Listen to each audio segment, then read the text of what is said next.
한 연구 결과에 따르면 규칙적으로 뜨거운 음료를 섭취하면 식도에 화상을 입을 수 있고 나아가 인후암으로 이어질 수 있다고 한다. 이는 연초흡연자의 경우 발병할 확률이 더 높다고 한다. 피클 나트륨이 많이 함유되어 있어 대장암과 위암, 발병률이 높아진다. 스팸, 요구르트 과다 섭취 때 당뇨, 고혈압, 대장암, 발병률이 높아진다. 우리가 즐겨 먹는 제품에서도 발암물질이 참 많네요. 담배 또한 우리 몸에 좋지 않습니다. 이는 누구나 다 아는 사실입니다. 담배는 어린아이 할 것 없이 누구나 다 볼 수 있는 편의점, 슈퍼, 계산대 뒤쪽에 배치되어 있습니다. 담배에는 먹는 것이 아닌 배터리나 초를 만드는 데 사용되는 성분, 욕실, 청소용품을 만드는 데 사용되는 성분, 페인트나 로켓 연료로 사용되는 성분, 하수구 가스에서 나오는 성분이나 라이터의 연료 성분 등 7,000여 가지의 유해 성분이 포함되어 있습니다. 간접 흡연까지 포함하여 담배로 인해 사망하는 사람은 전 세계에서 한 해 600만 명에 이릅니다. 하지만 전자담배로 인해 사망한 사람은 배터리 관련 부주의로 인해 사망한 사람을 제외하고는 전자담배가 판매가 이루어진 10여 년의 시간 동안 한 건도 없었습니다. 올해는 달랐습니다. 미국 CDC에서 공개한 그래프에서 갑자기 어느 순간부터 전자담배로 폐질환을 앓거나 사망하는 사람들의 수치가 나타나고 증가하는 추세를 보입니다. 미국은 현재 900만 명의 인구가 전자담배를 사용하고 있는 것으로 알려져 있습니다. 900만 명 중 올해를 제외하고는 단 한 명의 사상자가 없었습니다. 12월 10일 보건복지부에서 공개한 자료인 전자담배 유해성 의심 성분 분석 결과를 토대로 오늘 영상을 시작해 보겠습니다. 이번 발표한 자료는 꽤 신빙성이 있습니다. 여태까지 나왔던 미디어와 기사는 전자담배가 담배보다 해롭다 같은 어처구니 없는 말들로 가득했기에 이번 자료를 통해 그간 분노에 차 있던 저도 어느 정도 차분해졌습니다. 내용은 세 가지로 요약할 수 있겠습니다. 첫 번째, 대마 유래 성분 THC 불검출, 당연한 결과입니다. 이게 검출이 되었으면 대한민국 국민은 대마초를 어디서든지 구할 수 있었다는 뜻입니다. 두 번째, 비타민 E 아세테이트 일부 미량 검출. 이 부분은 상당히 유감스럽습니다. 저를 포함한 타 전자담배 유튜버들도 국내 시판 중인 액상들에서 THC와 비타민 E 아세테이트가 사용되지 않았을 거라는 주장을 강하게 하였습니다. 너무 놀라웠습니다. 액상을 파는 회사들에서 THC와 E 아세테이트가 들어있지 않다고 자신있게 발표했었습니다. 미국의 액상 회사들은 모두 FDA의 성분과 검증을 통하여 판매 허가가 이루어지기에 안전할 것이라고 믿었습니다. 미국이 아니라 다른 나라에서 수입해오는 액상들도 성분 분석표를 한국에 제출해야 하기 때문에 비타민 E 아세테이트가 없을 것이라 생각했습니다. 판매를 목적으로 액상을 밀수해오는 것은 범죄이기 때문에 이는 제외하고 성분 분석표를 받아 한국에서 정식으로 유통되는 액상들에서 비타민 E 아세테이트가 나왔다는 것은 납득하기 힘들지만 국가기관을 믿지 못하면 어디를 믿겠습니까? CDC가 밝힌 액상형 전자담배 관련 폐손상 환자 29명의 기관지, 폐포, 세척, 샘플 모두에서 비타민 E 아세테이트가 검출이 되었습니다. 극미량이지만 비타민 E 아세테이트가 검출된 액상들이 여러분께 있다면 해당 성분이 농도에 따라 인체에 미치는 영향이 얼마나 될지 정확히 밝혀지기 전까지는 사용을 중단하시고 업계에서 종사하시는 분들도 판매를 중지하는 것이 옳다고 생각합니다. 면세점 및 편의점에서도 비타민 E 아세테이트가 검출된 액상들은 전부 판매 금지를 하고 있으며 전자담배 회사들도 이에 발맞춰 신속하게 대처해 줬으면 합니다.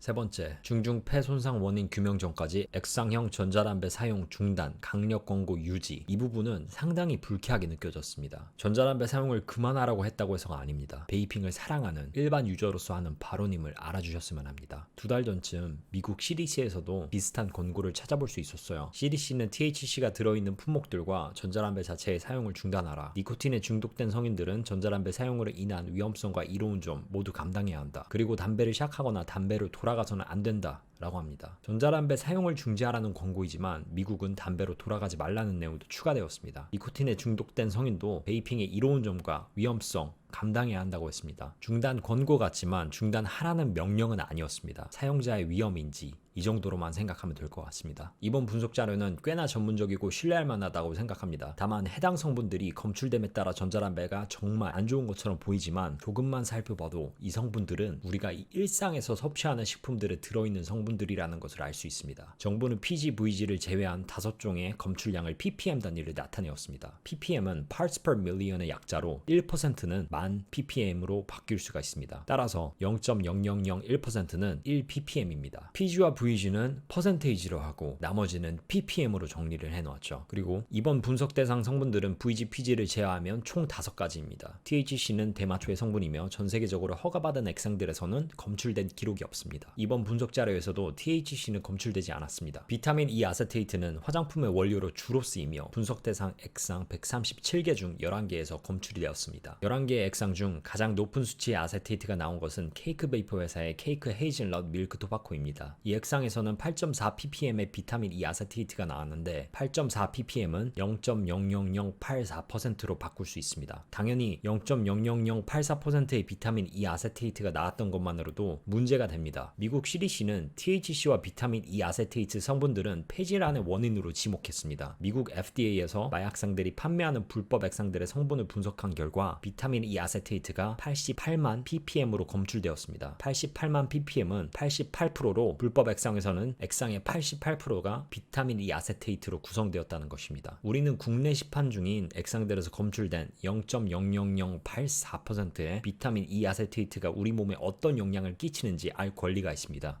디아세틸, 발효의 천연적인 부산물이며 다이케톤의 대표적인 화학물입니다. 쉽게 이야기하자면 우리가 손쉽게 구할 수 있는 커피, 버터, 우유 등의 유제품에 들어있는 성분입니다. 국내에서 판매되는 음료수에서도 이용되는 향료이며 음료는 5ppm, 식품은 50ppm으로 그 양을 제한하고 있습니다. 국내에서 판매되는 액상들에서 검출된 양은 적게는 0.0003%, 0.3ppm, 많게는 0.0115%, 115ppm이 검출되었습니다. 음료와 식품에 제한되는 다시틸 ppm 수치보다 현저히 적게 나온 액상도 있지만 2배 이상의 수치를 갖는 액상도 여러 보였습니다. 디아세틸은 일반 연초에서도 들어있으며 전자담배 액상보다 100배 더 높게 검출되었습니다. 전자담배를 하루 사용할 경우 9ppm, 즉 0.0009%의 디아세틸을 섭취하게 됩니다. 담배를 하루 사용할 경우 6718ppm으로 0.6718%의 디아세틸을 섭취하게 됩니다. 아세토인은 버터, 치즈, 간장 등의 향료로 쓰이는 식품의 향료입니다. 또한 사과, 블랙베리, 브로콜리, 아스파라거스